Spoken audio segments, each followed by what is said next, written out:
Another day usually means another major cyber attack in the headlines. A company was hacked, data leaked, and user information compromised. Again. Many business owners believe their business is too small to worry about being targeted. The unfortunate truth is most businesses are too small to make the news, but they are the perfect size to be targeted. It's less work for cybercriminals to compromise a small and medium-sized business, yet highly profitable when the owner has to pay to receive their critical data back. Knowing small and medium businesses are a prime target, it's more important than ever for these business owners to address this risk head-on versus ignoring it.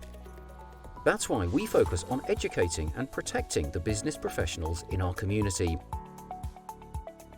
Oftentimes, a few changes can drastically improve the cybersecurity of your business and avoid major disruption.